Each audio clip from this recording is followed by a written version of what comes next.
On July 12, 1983, the asphalt of Highway 97 shimmered under a relentless Oregon sun, a ribbon of heat that seemed to vibrate with the promise of a journey. Elias Thorne, a 26-year-old structural engineer whose mind functioned like a blueprint, linear, reinforced, and meticulously calculated, adjusted his grip on the steering wheel of a 1981 Winnebago Brave. Beside him sat Sarah, 24, a woman who looked at the world through the lens of a botanist, seeing not just forests but complex systems of respiration and survival. They were not casual travelers. They were the expert victims. They carried emergency transponders, topographic maps with hand-drawn annotations, and a 3-week supply of rations organized by caloric density. To look at them was to see the pinnacle of human preparedness. They were individuals who believed that if you respected the variables, the equation of the wilderness would always balance. At 8:14 a.m., a surveillance camera at a sister's fuel station captured the last known image of the couple. Elias is seen checking the tire pressure. Sarah is seen buying a bottle of water, smiling at the clerk. It is a forensic image of normalcy. There is no hint of the void that was already beginning to open beneath their feet. By 10:45 a.m., they reached a fruit stand near the Washington border. The witness, a teenager working the stand, would later tell investigators that the couple seemed too quiet, as if they were listening to a sound just out of range of the human ear. They bought a bag of cherries. They drove north. They crossed the Columbia River at 1:30 p.m. And then the narrative of Elias and Sarah Thorne simply fractured. For 21 years, their disappearance was a cold weight in the archives of the Pacific Northwest. No signal, no trace, just silence. The mountains did not give up their secrets easily. The search and rescue operations of the 1980s were legendary in their scale. They utilized thermal imaging, which in 1983 was a nascent, grainy technology. They flew grid patterns over the Gifford Pinchot National Forest, a million-acre labyrinth of Douglas fir and treacherous terrain. They looked for the glint of sunlight on a windshield, the rising smoke of a signal fire, or the geometric anomaly of a white RV against the chaotic green of the canopy. They found nothing. The forest was an impenetrable wall. It was as if the Winnebago had not merely crashed or stalled, but had been surgically removed from the material world. The investigators of the era obsessed over the disappearance, treating the absence of evidence as a presence in itself. They looked at the metadata of their lives, the bank statements that stopped abruptly, the mail that piled up in their Bend apartment, the botanical samples Sarah had left drying on her desk. Everything suggested a couple who intended to return. There was no runaway profile. There was no financial motive for a staged exit. There was only the void. At 7:02 a.m. on the third day of the original search, a pilot reported a flicker near the base of Mount Adams. For 6 hours, ground teams moved toward the coordinate. When they arrived, they found a sun-bleached rock. At 4:19 p.m. on the 10th day, a hiker reported finding a single cherry pit on a trail 60 miles from the last sighting. It was tested for DNA, a process far more primitive then, but yielded no connection. These were the ghost leads, the breadcrumbs that led nowhere. The grieving investigator, a man named Detective Miller, who would eventually spend 2 decades haunted by the case, often remarked that the Thorne disappearance felt intentional, not by the victims, but by the geography itself. He noted the irony. Elias Thorne, a man who built bridges and skyscrapers to withstand the elements, had vanished in a place where the elements were the only law. The mountains don't explain why. They only provide the silence. For 21 years, the Thorne family lived in a state of, quote, nine, a cycle of hope and mourning that reset every time a new bone fragment was found in the woods, only to be identified as deer or elk. The story became a local legend, the Hawker, quote, Tantise, eke of the Cascades. Then came October 14th, 2004. A timber cruiser named Arthur Vance was marking trees for a thinning project in a sector of the forest that had been designated Nikanay, quote, 11. During the 1983 search, because the terrain was deemed, quote, 12, quote, for a vehicle to navigate. There were no roads, there were no clearings. There was only a steep ravine-choked slope that ended in a natural bowl shielded by ancient growth. Vance was pushing through a thicket of vine maple when he saw it. The quote, 13. A glint of white, muted by 2 decades of forest rot. It was the Winnebago. It sat in the center of the bowl, perfectly level, as if it had been lowered from the sky by a crane. There were no broken branches above it. There were no tire tracks in the soil, which had been undisturbed for decades. The vehicle was a tomb of 1983 technology, preserved in a macro environment of damp moss and rust. Vance approached with a sense of reverence that bordered on dread. He saw the curtains. He saw the preparation in the way the leveling jacks had been deployed. They hadn't crashed. They had parked. When the modern forensic team arrived, they didn't see a crime scene. They saw a, quote, 15 of a moment frozen in time. The doors were locked from the inside. The deadbolt was engaged. This was the first, quote, 16 question. If they were in danger, why lock themselves in a fiberglass box? If they were safe, why never come out? The air inside, when finally sampled through a drilled pilot hole, contained a carbon dioxide level that suggested a long-sealed environment. They broke the glass. The sound was a violation of the forest's 21-year tenure. Inside, the quote 17 began. Item 1, 2 ceramic mugs on the table, 1 blue, 1 yellow. The residue inside was a dark, cracked film of what used to be coffee. Item 2, a half-eaten bag of cherries, the pits neatly piled in a small plastic saucer. Item 3, a botanical journal, open to a page describing a species of moss that shouldn't grow at that altitude. The handwriting was Sarah's, but toward the bottom of the page, the script became erratic, the letters elongated until they trailed off the edge of the paper. The interior of the RV was a study in rhetorical echoes. Everything was where it should be, yet everything was fundamentally wrong. Elias's structural engineering manuals were stacked on the nightstand.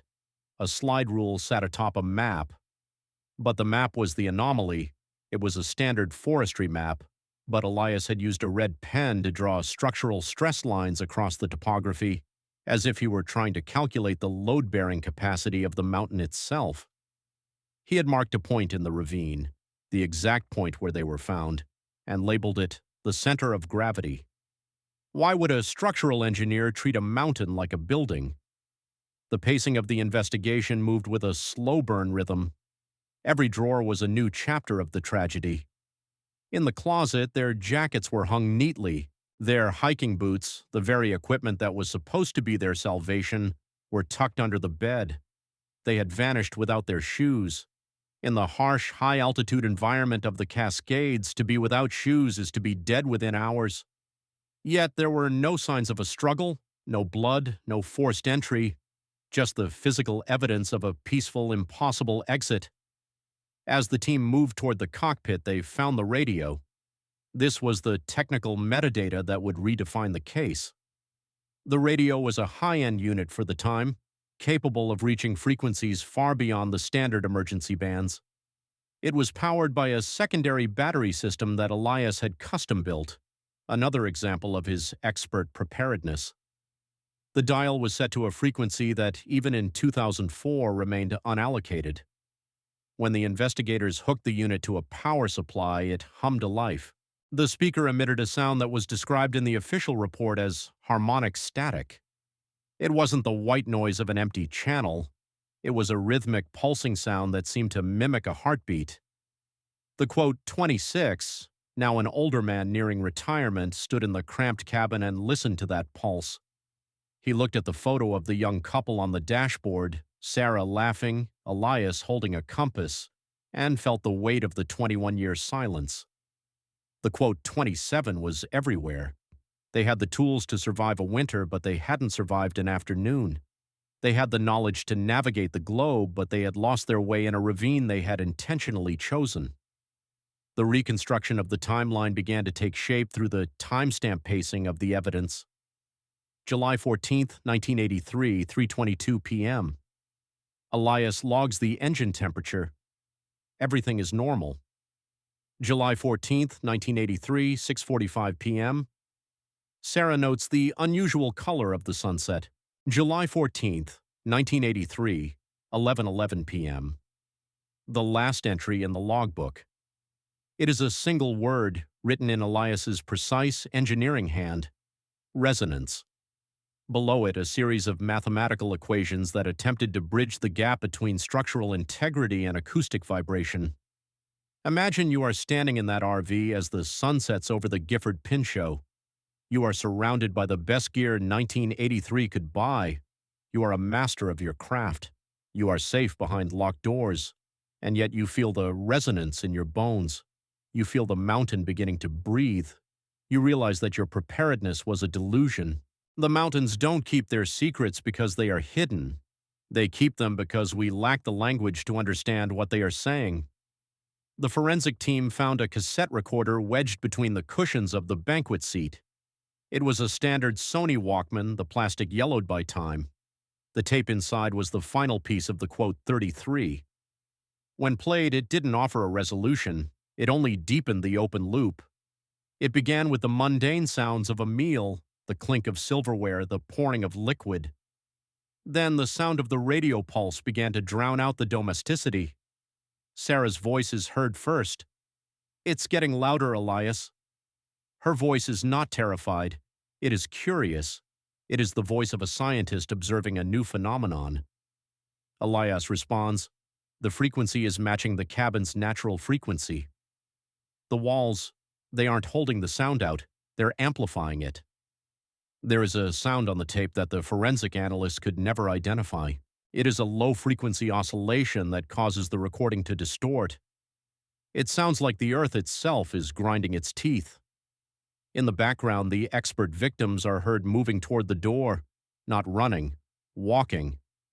The sound of the deadbolt sliding back is clear. The door creaks open. The forest noise, the wind, the crickets rushes in. And then Sarah says something that would haunt the investigators for the next 2 decades. She says, "Oh, it's not a sound at all, it's a shape." The tape continues to run for another 40 minutes. It records the wind. It records a bird calling in the distance. It records the absolute terrifying silence of a vehicle that is now empty. No signal, no trace. Just the narrative truth that some things are not meant to be found. The investigation moved into the reconstruction phase. They used GPS drift analysis to try and understand how the RV could have ended up in the ravine. They looked for forensic images of the forest floor from 1983 using declassified satellite data. They found that on the night of July 14th, there was a localized magnetic anomaly in that specific sector. It was enough to scramble a compass, enough to make a structural engineer doubt the stability of the ground beneath him. But it didn't explain the locked doors. It didn't explain the shoes left under the table. It didn't explain why, 21 years later, the cherries in the bag hadn't fully rotted, but had instead mummified into hard black spheres. As we look at the macro shots of the moss-covered Winnebago, we are reminded of the moral warning inherent in all such tragedies. We build our lives on the assumption of logic. We buy the best gear, we file our itineraries, we trust our blueprints. But we are guests in a landscape that does not care about our preparations. The transition from the physical evidence to the narrative truth required a level of forensic audacity that standard investigators rarely possess. This phase was defined by the discovery of the third participant, not a person, but an atmospheric presence captured through the advanced audio enhancement of the yellowed Sony cassette. When the State Crime Lab pushed the audio through a series of spectral filters in 2005, they stripped away the atmospheric mystery of the wind and the tape hiss. What remained was a rhythmic, low-frequency pulse that modulated in direct response to Elias's voice. It was a forensic storytelling revelation. The mountain wasn't just vibrating, it was mimicking. Every time Elias spoke a word of engineering jargon, the pulse would echo the cadence and syllable count of his speech. The grieving investigator realized that the thorns weren't being hunted by a predator. They were being studied by a geography that had developed a primitive form of consciousness. At 3:19 a.m. on the digital reconstruction clock, a sound was identified that had been previously dismissed as mechanical failure. It was the sound of the RV's structural steel screaming. In the world of forensic casual analysis, we call this molecular fatigue, but what Elias Thorne was documenting was something far more invasive.